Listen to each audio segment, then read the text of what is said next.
Let's make soft pretzels. I bet.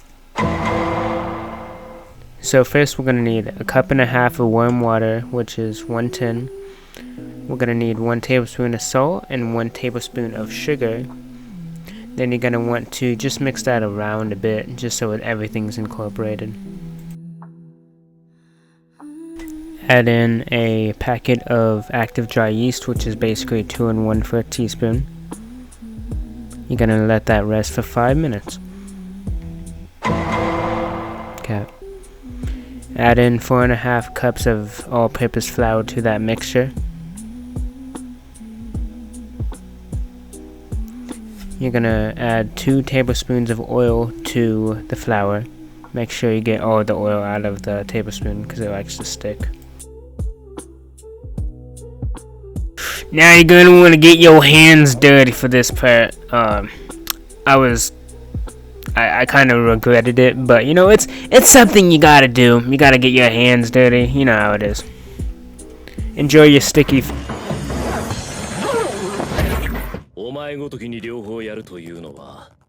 Sticky finger!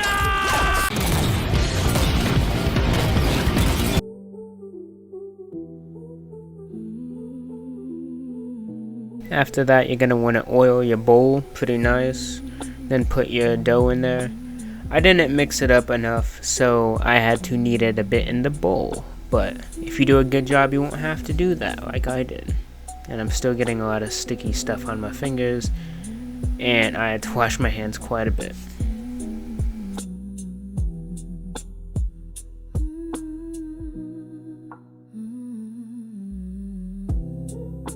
Now let it rest for 1 hour and 1 hour only.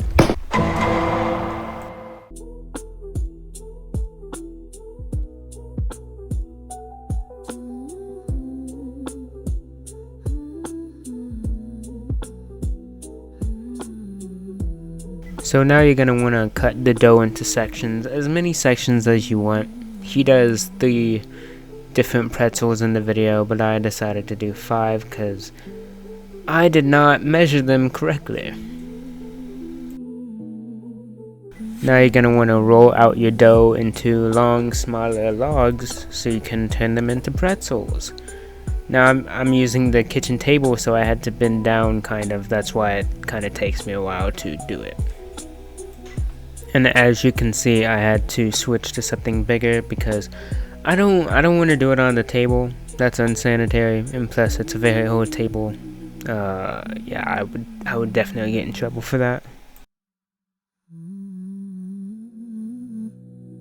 I'm still kind of learning how to do the pretzel shape making, but you know, it takes practice, and I mean, obviously it's good to do the original, but if you don't want to do that one, you don't have to. There's plenty of different ones you can make, like you'll see here soon. You can skip forward in the video if you don't want to watch me do all of them, but you know, it's interesting to see all the shapes I did. That's up to you. That's up to you.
After you're done shaping your pretzels, you're going to add 2/3 cup baking soda to almost boiling water. It's like a bath of sorts. Then you're gonna let them float for like 30 seconds each side. I'm gonna make some egg wash and rub it on there and add some salt to the top of each.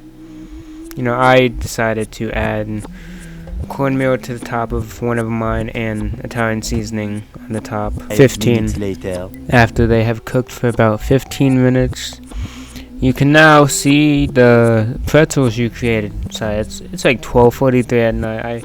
I've been putting this video off for quite a while, but my pretzels did turn out very good. I brought them to work, let people try them. I didn't sell them, but I definitely think they turn out really good. Like, I like this design. It kind of looks like a croissant.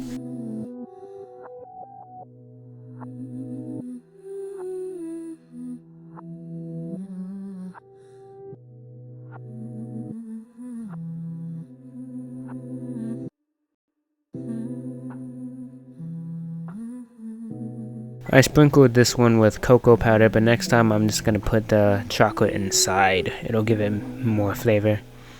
This one was a cinnamon and sugar one, which I just kind of coated the top and bottom with that.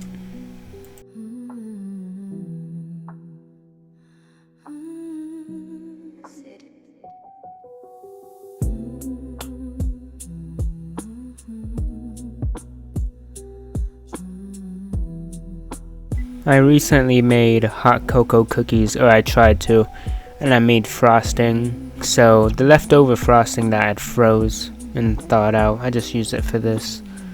With that cookie, it was supposed to be like the whipped cream on top, but I didn't think of whipping the, frosting.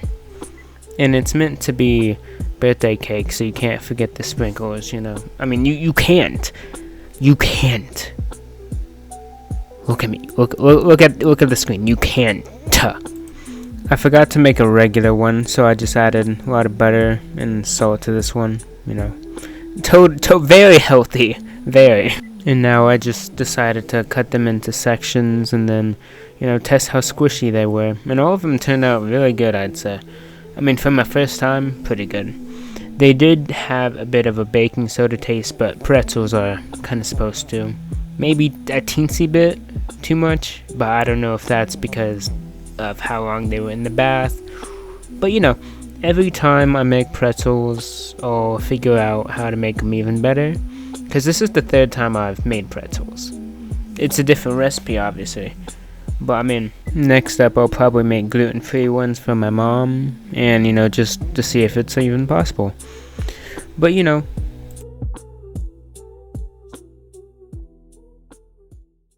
I'll be doing more videos like this soon, and I hope you enjoyed.